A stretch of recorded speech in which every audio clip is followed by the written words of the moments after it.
Grâce à Élections pour tous sur la radio de la femme, soyez le premier à tout connaître sur le processus électoral. Jeunes et femmes, soyez informés sur vos droits civiques et électoraux. Tout savoir sur le rôle et responsabilité des élus à travers Élections pour tous. Cette émission vous parvient avec l'appui de IRI, International Republican Institute.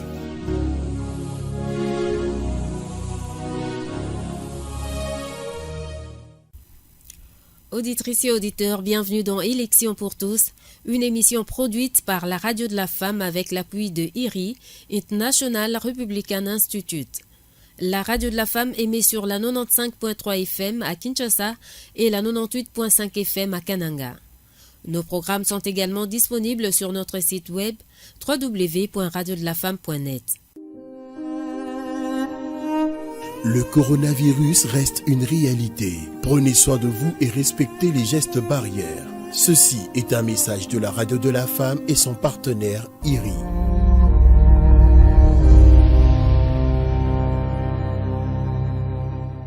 La République démocratique du Congo est en train de traverser son 4e cycle électoral.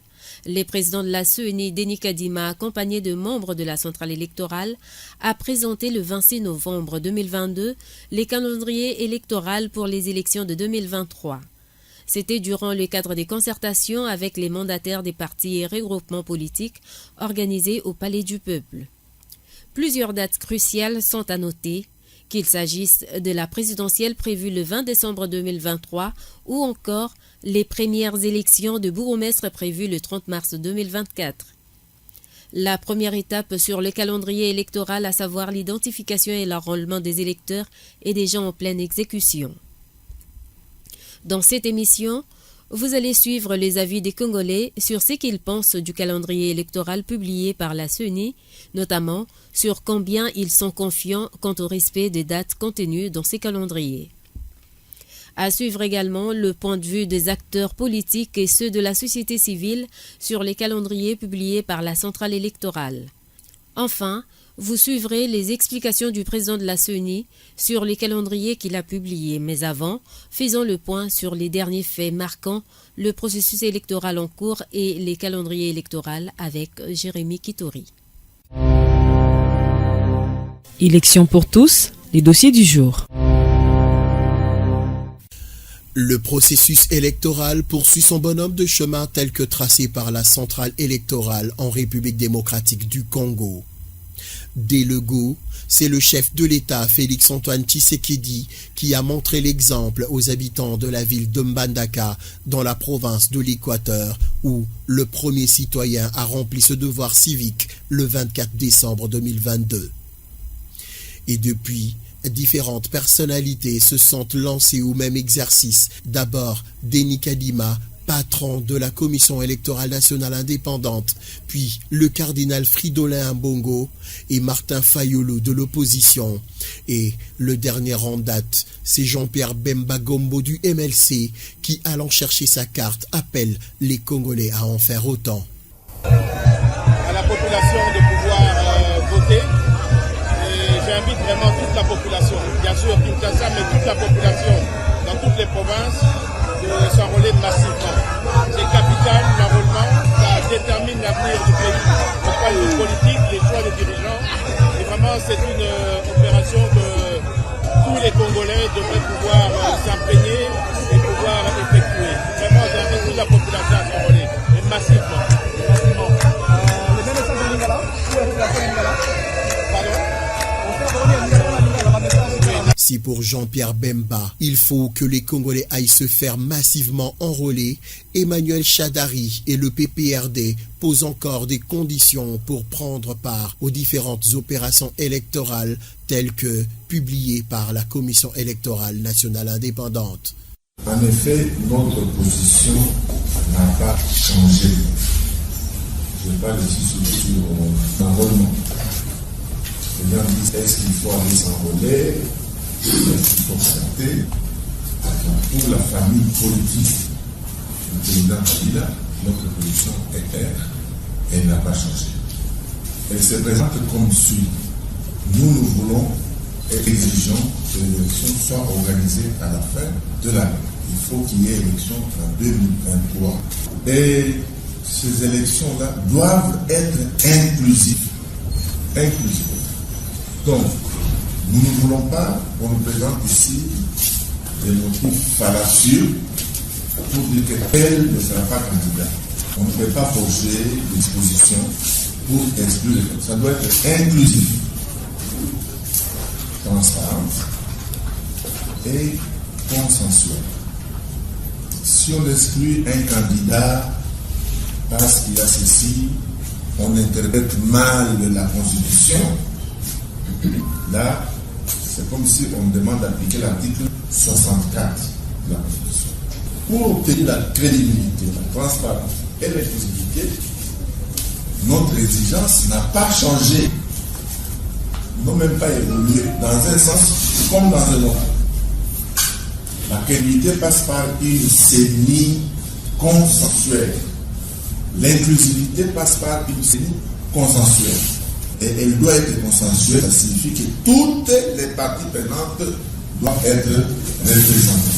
Le nouveau bureau a passé au peigne fin les calendriers électoraux des cycles précédents et a pris le soin de prendre des précautions, mais aussi d'entreprendre des initiatives allant dans le sens d'améliorer les conditions de travail des agents de la CENI, mais surtout l'image et la perception de la CENI auprès de la population.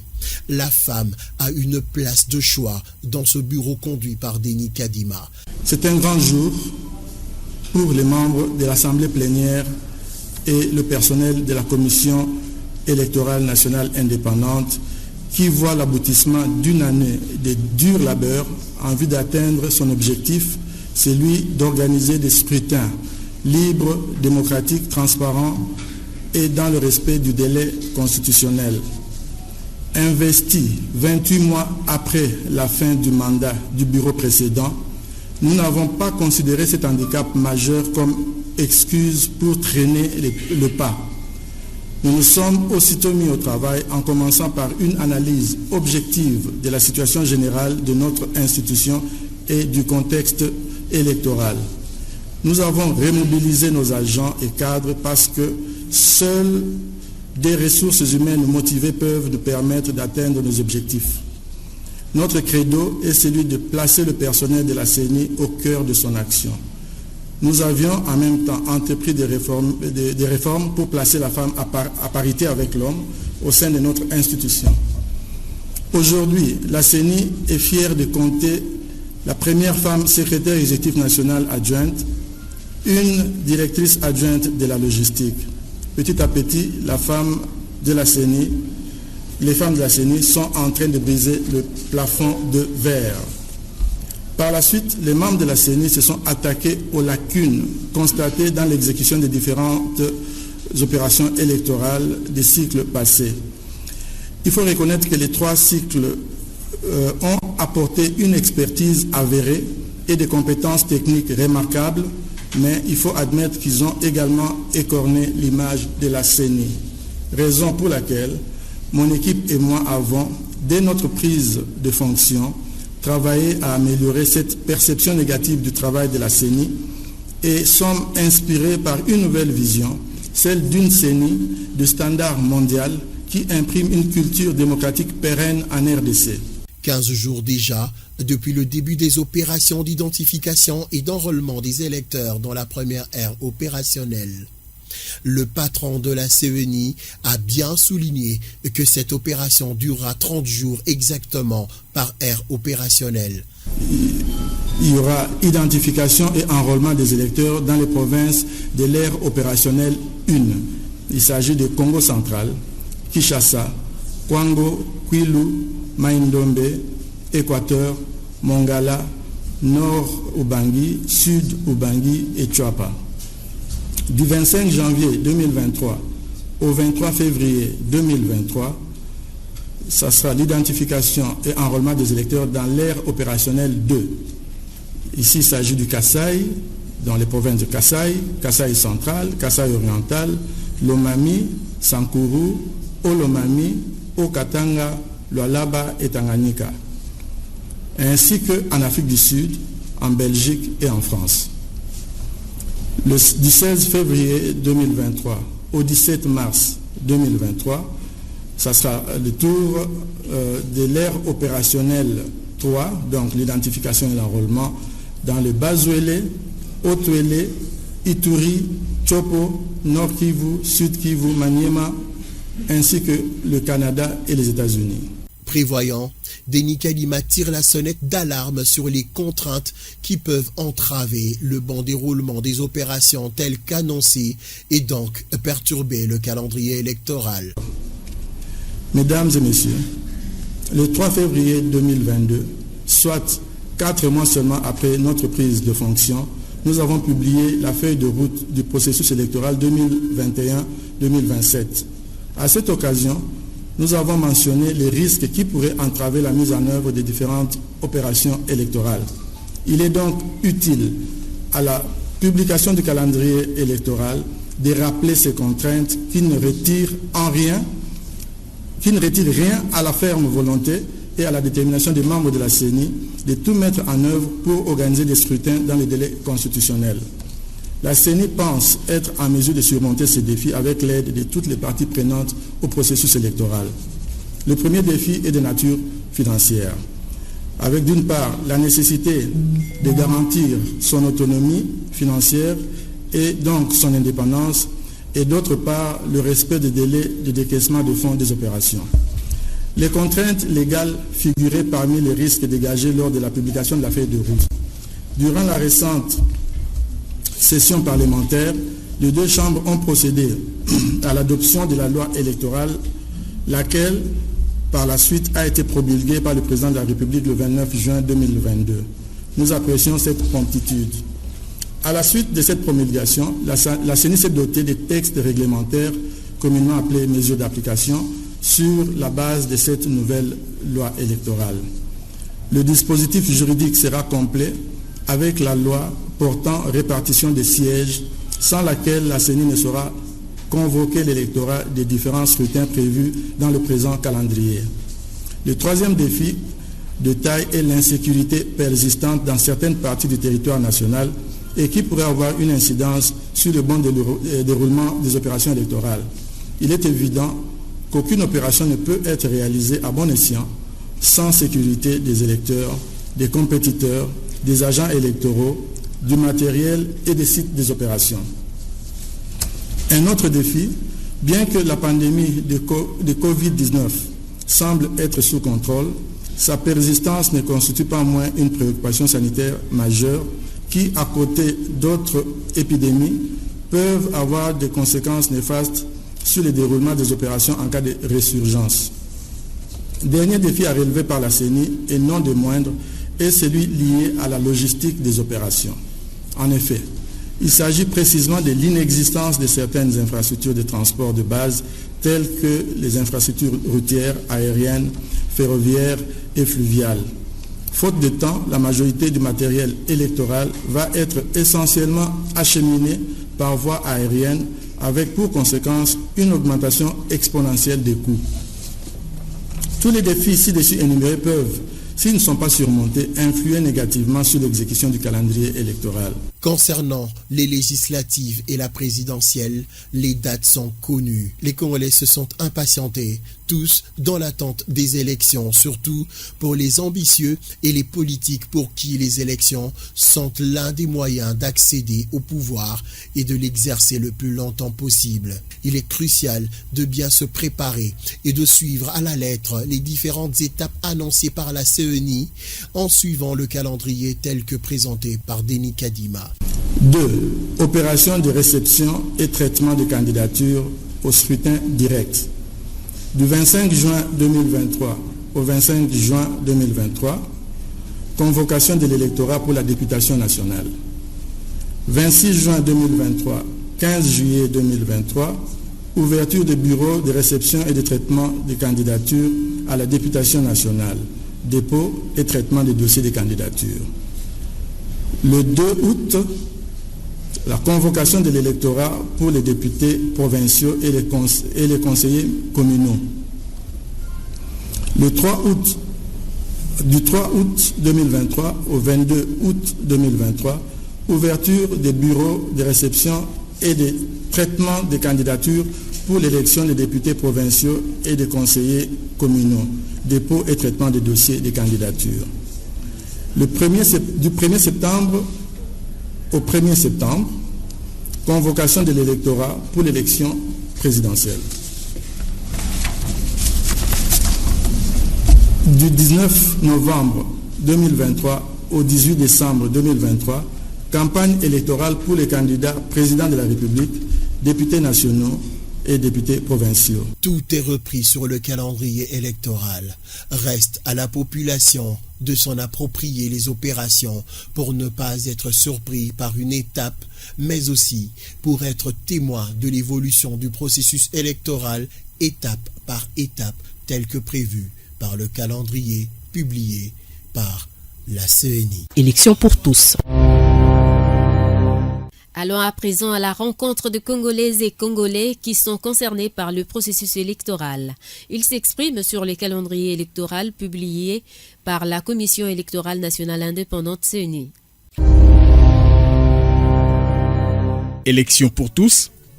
Parole aux citoyens.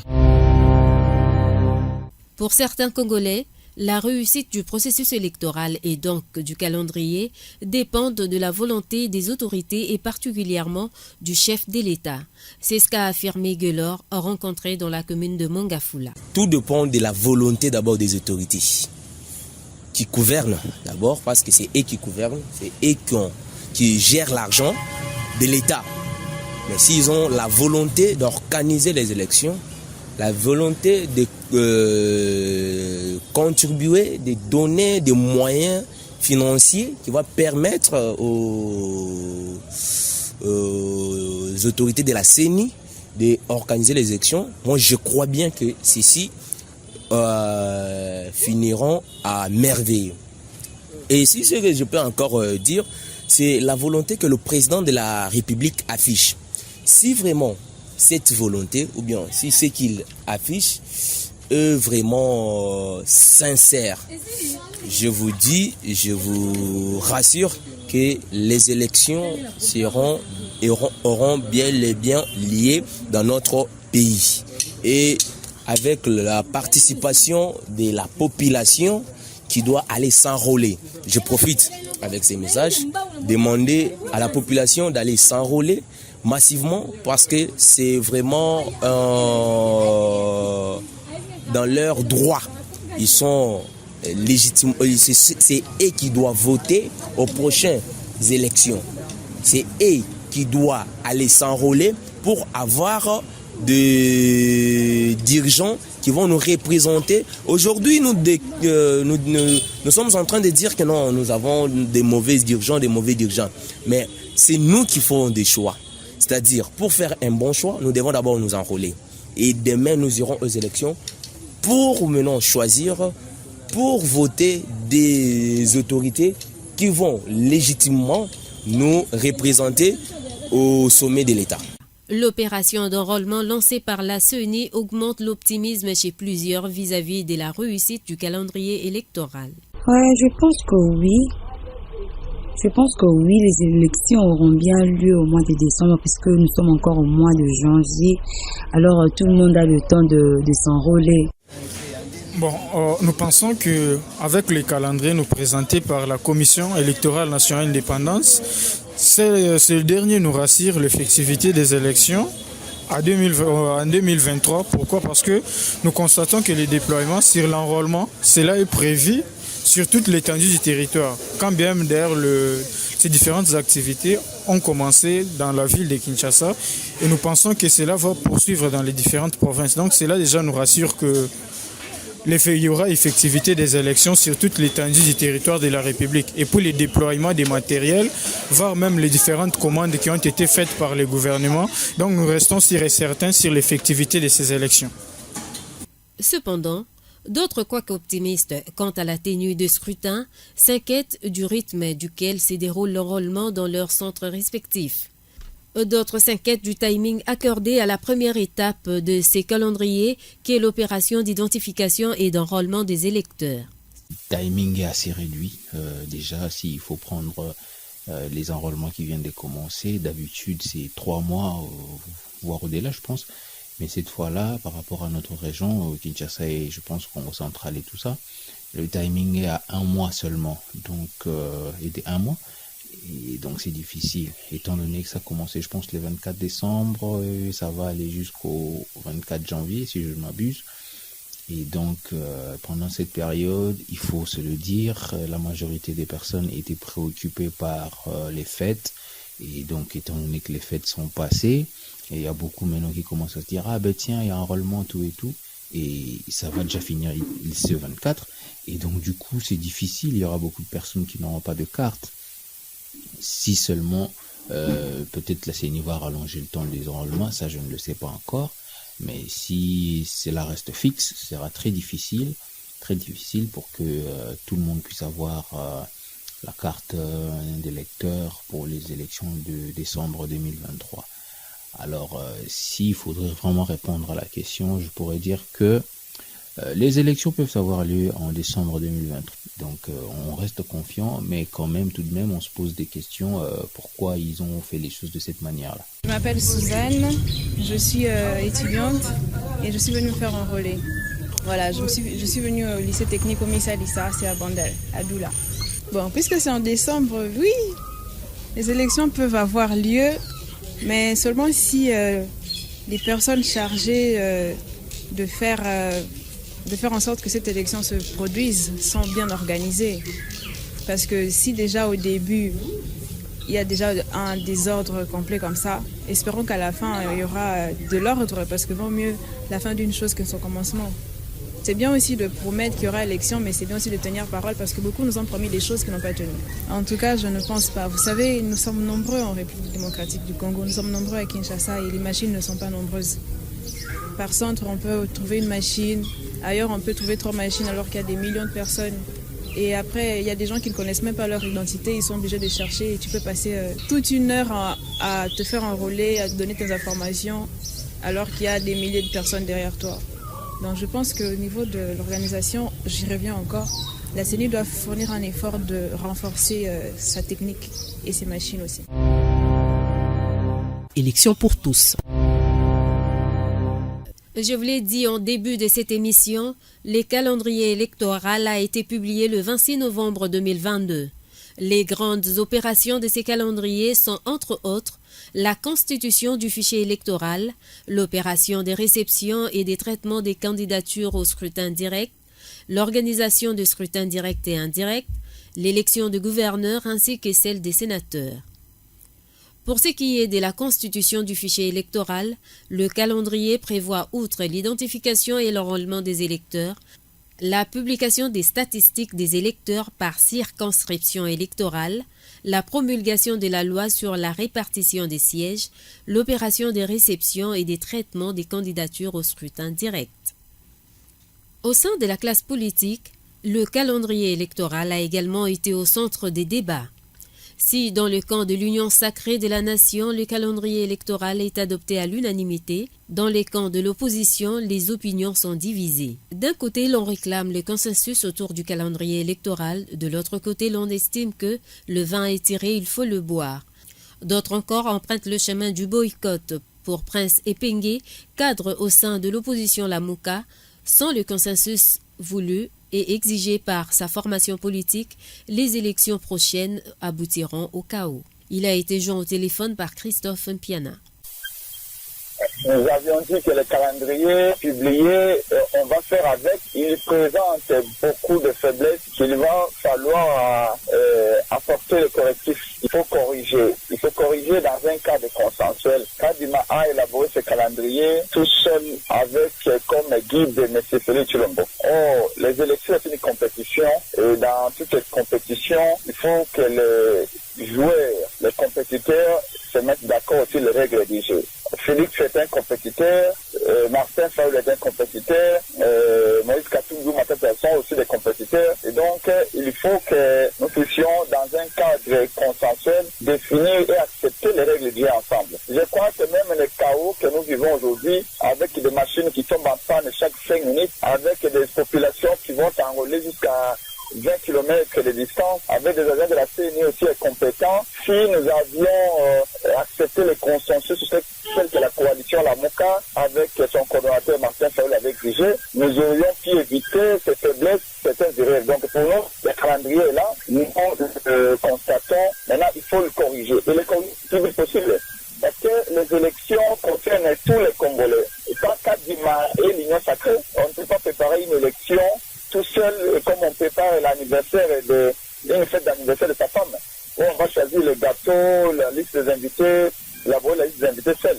Il faut impliquer les autres. Sinon, Kadima serait appelé un chaos. Parce que je ne vois pas comment ce peuple qui est en colère déjà, du fait que les opérations d'armement se passent très mal, va tolérer qu'il y ait des faux de données. C'est pas possible. Donc, nous exigeons un consensus très rapide et aussi il faut rectifier le bureau de la CENI. Il y a 7 membres du bureau de la CENI. Tous les 7 membres sont composés, sont des unions sacrées. Ce n'est pas possible. Il y a 3 grandes plateformes. L'Union Sacrée, il y a la Mouka, il y a le FPC, il y a le civil. Au nom de quoi M. Félix Tshilombo va avoir tous les membres de l'Union Sacrée au bureau de la CENI. C'est dangereux. C'est dangereux, c'est les 4 ne voulons pas que le Congo soit divisé. Déjà, M. Félix Tshilombo, avec son tribalisme, a divisé les Congolais. Il ne faut pas que les élections viennent encore achever ou réaliser cette division et ça va être malheureux pour l'avenir du Congo. Il n'y a pas de cas où il faut un consensus. Si on n'est pas Dieu, les élections, Kadima non plus, il faut un consensus. Et nous allons faire tout pour avoir ce consensus-là, parce que le Congo appartient à tout le monde. Le peuple dans la pauvreté, le peuple dans la misère, il désire le changement. Il mérite ce changement-là. On détourne des millions de chaque jour avec ce régime de M. Félix Tshilombo. Le peuple en a marre, le peuple veut sanctionner. Alors pour cela, nous voulons qu'on s'entende.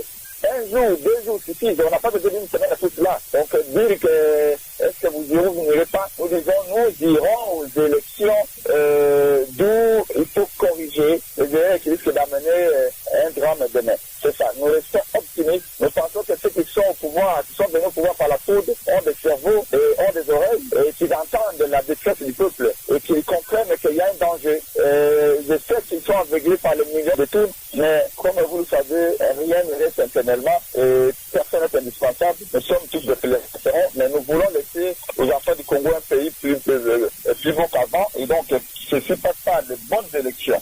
Et nous invitons tout le monde à cela. Il faut que les acteurs politiques qui voient la compétition se parlent.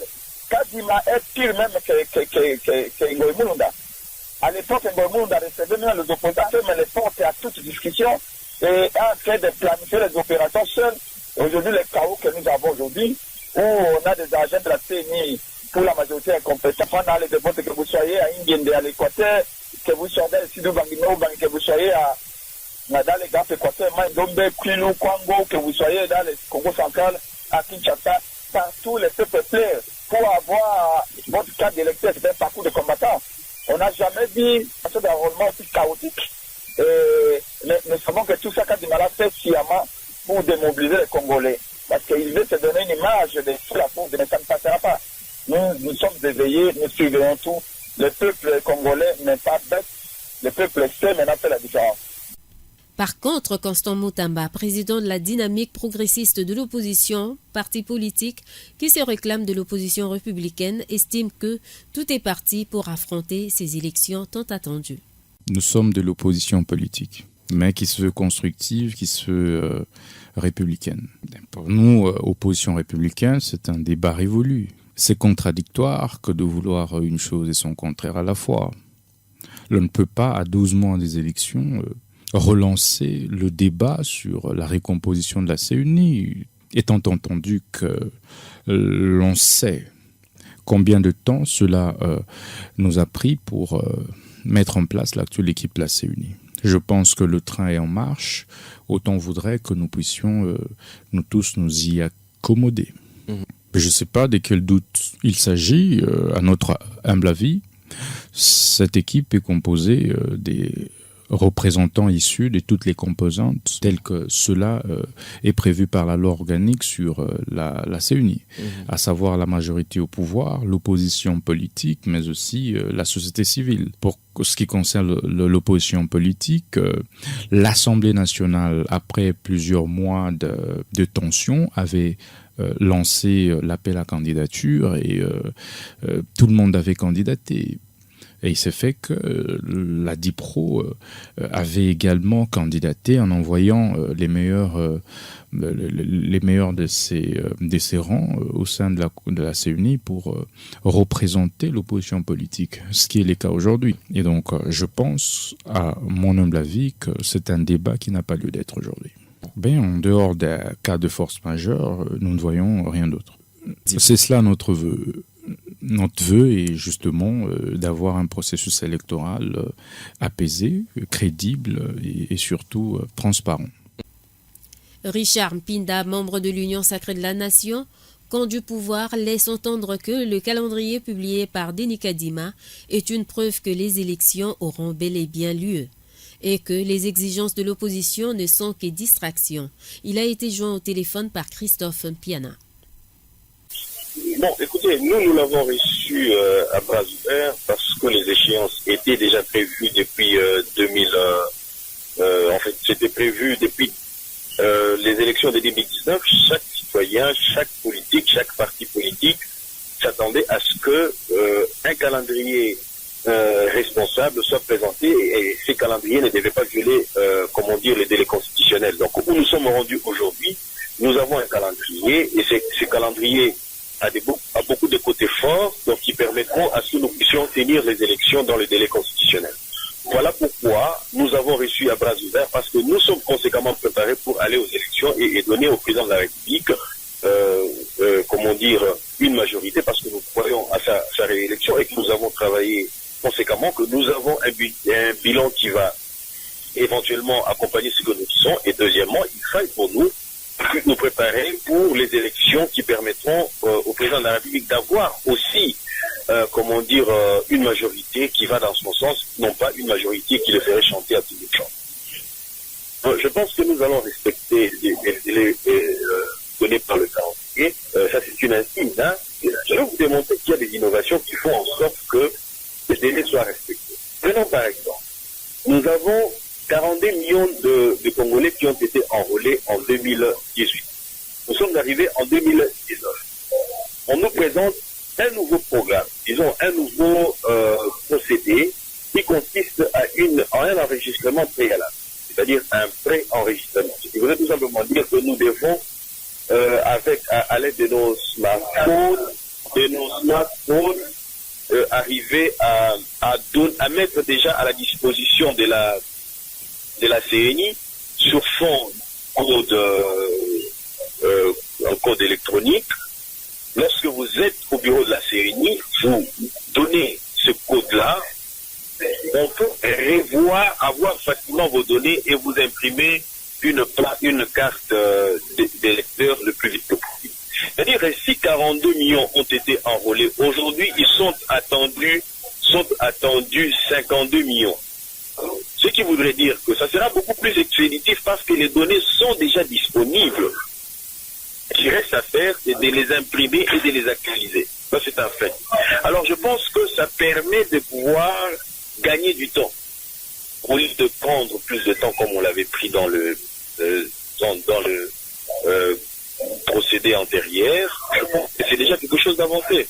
Et aussi, lorsque on connaît un retard tel qu'on connaît aujourd'hui avec tout ce qui va avec, on s'est dit facilement, on peut, que un bon nombre de matériaux ou des ordinateurs sont dans la seconde zone, on peut continuer éventuellement avec certains autres où on va réduire le nombre de machines qu'on pourrait éventuellement envoyer ailleurs. Donc je pense que c'est un faux problème, un faux prétexte qui est avancé par l'opposition, tout simplement parce que l'opposition veut avoir un cadre de dialogue où on peut parler de la technicité des élections. Et au sujet du consensus réclamé par le camp Lamouka, Richard Mpinda estime que la question revient à la CENI de la gérer.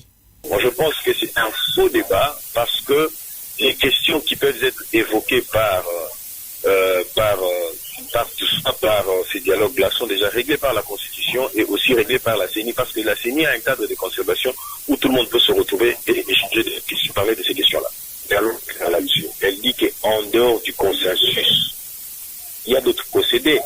C'est de cette manière-là que les bureaux est en place, les bureaux de la CENI, c'est de la même manière-là que la Cour constitutionnelle a été trouvée.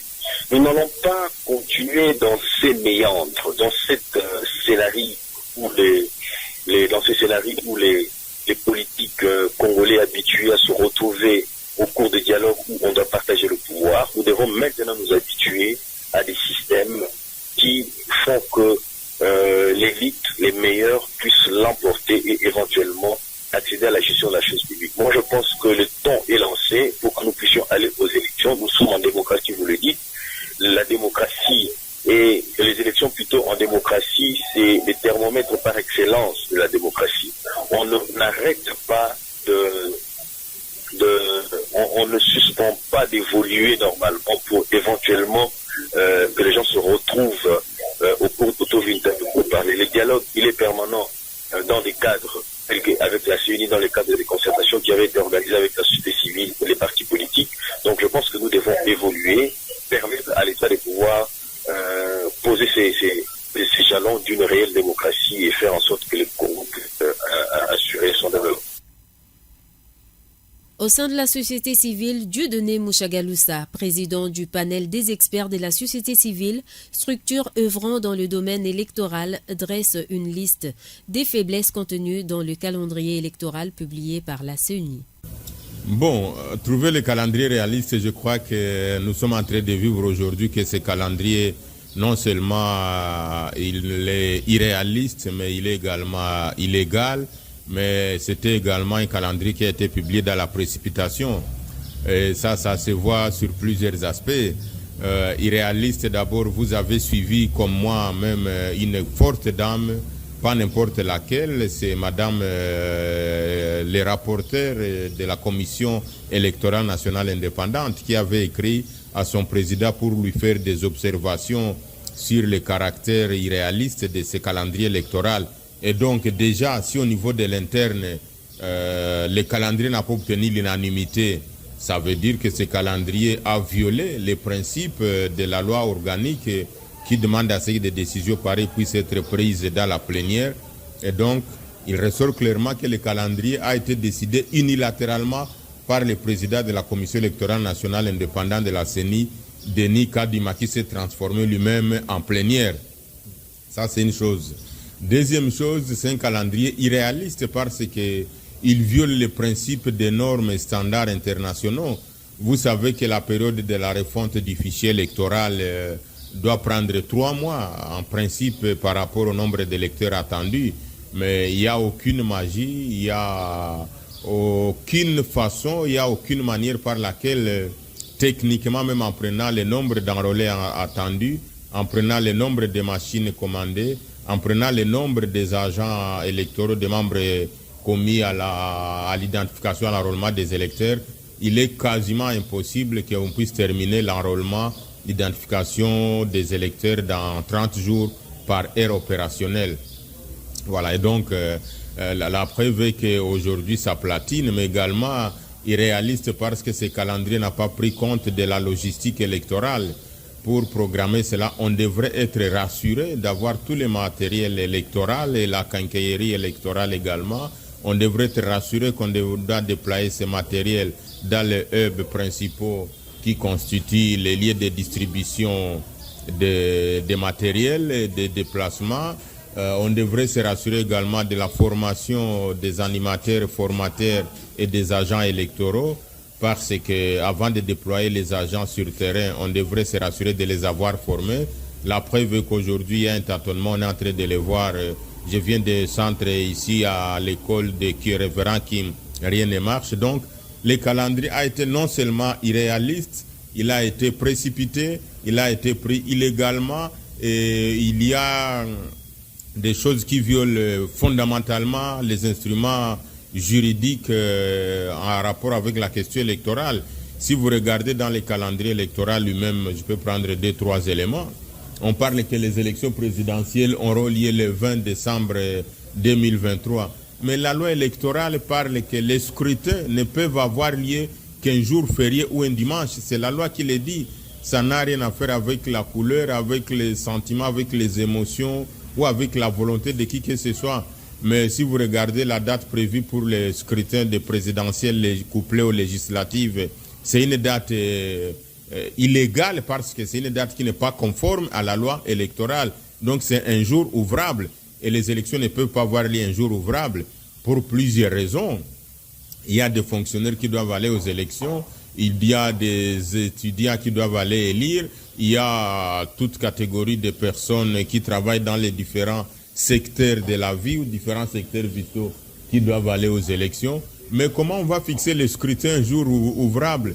Est-ce que le président de la République va prendre une ordonnance ou le Parlement va prendre une résolution ou une loi décrétant seulement ces jours-là ouvrables, tout simplement parce que c'est le jour où la CENI a fixé. Donc, ça a été dans la précipitation totale. Il y a eu des étapes qui ont été sautées, les étapes relatives aux contentieux électoraux, les étapes relatives au traitement des contentieux des candidats. Donc, beaucoup de choses, quand vous prenez le calendrier lui-même, il y a autant d'éléments qui n'ont pas été pris en compte. Donc, c'est dommage.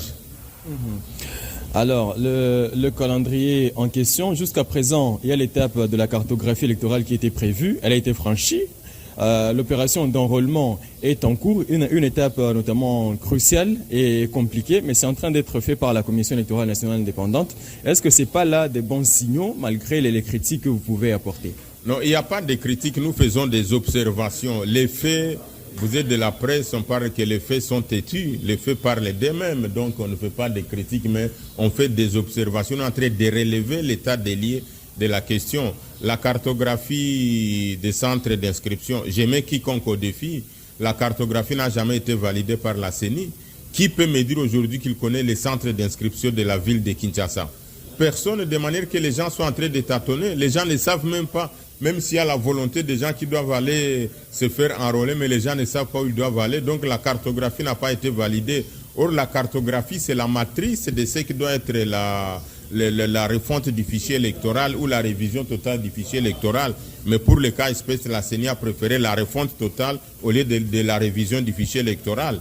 Et donc, ça c'est clair que la cartographie, avec ces deux parties, la cartographie liée au bureau de vote, mais ici on parle de la cartographie liée au centre d'inscription, elle n'a pas été validée, elle n'est pas connue dans l'ère opérationnelle 1A01. Si vous allez au Congo central, vous allez au Bandundu, les gens se demandent où est-ce qu'ils vont aller se faire enrôler et les gens commencent à courir dans tous les sens. Ça, c'est une faille. Deuxième faille, il faut considérer qu'on a négligé l'étape la plus importante, l'étape de la sensibilisation sur l'identification et l'enrôlement des électeurs.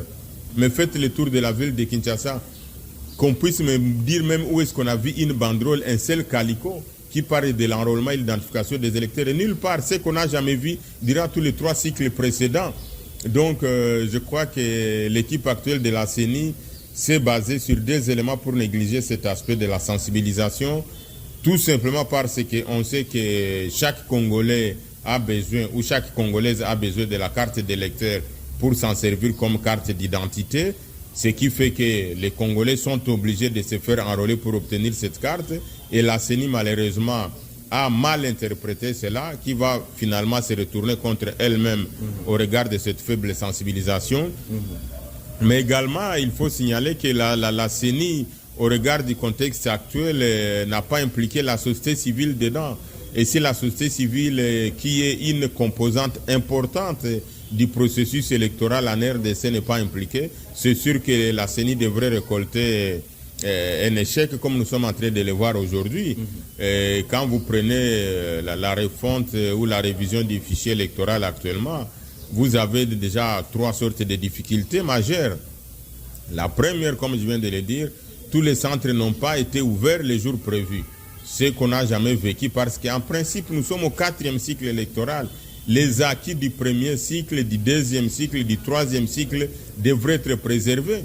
On devrait utiliser la banque des données de la même manière on fait les déploiements, on devrait les faire, mais ça n'a pas été fait. Donc il y a eu un problème de logistique, c'est-à-dire les centres n'ont pas été alimentés, n'ont pas été pris en compte en termes de dépôt de matériel. Ça, c'était le premier élément. Le deuxième élément, évidemment, en amont, la sensibilisation qui n'a pas été faite. Si vous prenez un autre élément, il s'agit de l'élément lié à la formation des agents électoraux.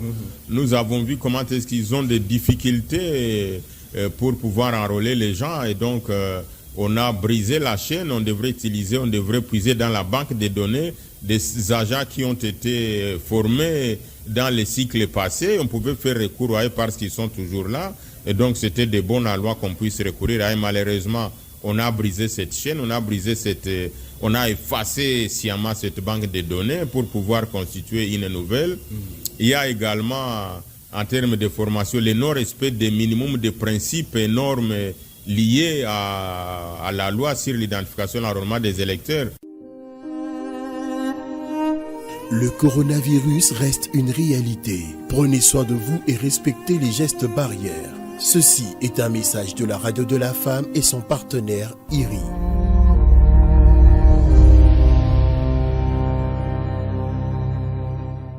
Le calendrier électoral est contenu dans la loi électorale régissant l'organisation des élections en République démocratique du Congo. Cette loi a été révisée par le Parlement, puis promulguée par le chef de l'État le 5 juillet 2022. Dans cet entretien, Maître Orteil Umba, avocate au barreau de Matete, revient sur le contour du calendrier électoral du 4e cycle électoral. Il répond aux questions de Christophe Mpiana. Élection pour tous, ce que dit la loi. Maître Orteil Umba, bonjour. Bonjour. Encore une fois, merci de répondre aux questions de la Radio de la Femme. Aujourd'hui, nous parlons bien sûr de la question du calendrier électoral. Première question, quelle est la nature juridique du calendrier électoral? Avant de donner la nature juridique du calendrier électoral, j'aimerais d'abord le définir. C'est quoi un calendrier électoral? Le calendrier électoral, c'est un outil de planification et d'organisation des élections et du référendum. Il sert à transmettre l'information au public, aux partis politiques ainsi qu'aux médias concernant la date de démarrage des élections. Alors, donner la nature juridique du calendrier électoral revient à déterminer sa place dans le système du droit, soit le rapprocher de l'institution dont elle est apparente, laquelle se trouve être la CENI, la Commission électorale nationale indépendante. La CENI, telle que définie par la loi organique de 2010 portant organisation et fonctionnement de la CENI, est une institution d'appui à la démocratie. Elle est un organisme de droit public permanent et neutre, doté de la personnalité juridique qui jouit non seulement d'une autonomie administrative mais aussi d'une autonomie financière. Elle est chargée d'organiser les élections, de tout processus électoral et référendaire et aussi en assurer la régularité. Alors, pour finir, le calendrier électoral, c'est un plan de conduite des élections et des procédures garantissant que le processus électoral se déroule dans le respect des délais et conformément à la loi. Merci pour ces éclaircissements. Est-ce que le calendrier électoral fait-il objet d'une loi à part entière? Le calendrier électoral ne peut pas faire objet d'une loi parce que, je l'ai dit précédemment, le calendrier électoral, c'est simplement un outil de planification et d'organisation des élections qui sert à transmettre à la population, aux partis politiques, les dates de démarrage des élections. Contrairement à la loi qui, elle, est permanente, le calendrier électoral ne l'est pas. Il a une utilité ad hoc. Et la loi revêt des caractères propres à elle, qui sont des caractères impératifs, des caractères général et abstraits. Dites-nous, maître, qui est juridiquement responsable lorsque le calendrier électoral n'est pas respecté? Je pense que vous vouliez parler de l'ordre de juridiction. Alors, pour cette question, il s'y est de rappeler qu'en droit congolais, il est prévu 3 ordres de juridiction. La première, la Cour de cassation ou l'ordre de juridiction judiciaire. La deuxième, il s'agit de la Cour constitutionnelle et enfin le Conseil d'État. Et dans le cas d'espèce, il s'agit de la Cour constitutionnelle, évidemment. La Cour constitutionnelle a-t-elle la possibilité ou le pouvoir de repousser ou d'annuler une élection due au non-respect du calendrier électoral? Alors, comme je l'ai démontré à la question précédente, oui, évidemment, le juge constitutionnel peut annuler ou repousser des élections dues au non-respect du calendrier électoral, car il a pour compétence de connaître les contentieux des élections présidentielles, législatives nationales ainsi que du référendum. Quels sont les rôles des cours et tribunaux dans l'exécution du calendrier électoral? Comment interviennent-elles? Il faut savoir que les cours et tribunaux interviennent en cas différents. Et dans le cas d'espèce, nous sommes en matière électorale. Ce qui veut dire qu'une partie lésée peut saisir la Cour pour avoir gain de cause. Et l'article 162 de la Constitution dispose: la Cour constitutionnelle y juge de l'exception d'inconstitutionnalité soulevée devant ou par une juridiction. Et l'alinéa 2 renchérit en disant que toute personne peut saisir la Cour constitutionnelle pour inconstitutionnalité de tout acte législatif ou réglementaire. Maître Orteil Oumba, encore une fois, je vous remercie. C'est moi qui vous remercie. Mesdames, Messieurs, c'est la fin des Élections pour tous, une émission produite par la Radio de la Femme avec l'appui des IRI, International Republican Institute. Merci à Josapha Mumbo qui a assuré la mise en onde. Merci à Ben Kabuika pour la supervision de cette émission. Merci à toute l'équipe rédactionnelle, Joseph Bahati, Jérémy Nicolas Kitori, Christophe Isaac Mpiana, Nancy Bivoula et merci à Elfie Esther Kishi pour la coordination générale. Merci aux partenaires IRI. À la présentation, c'était Nickel Zanoa. Retrouvez ces magazines sur www.radiodelafemme.net. Merci et bonne suite de programmes sur votre radio.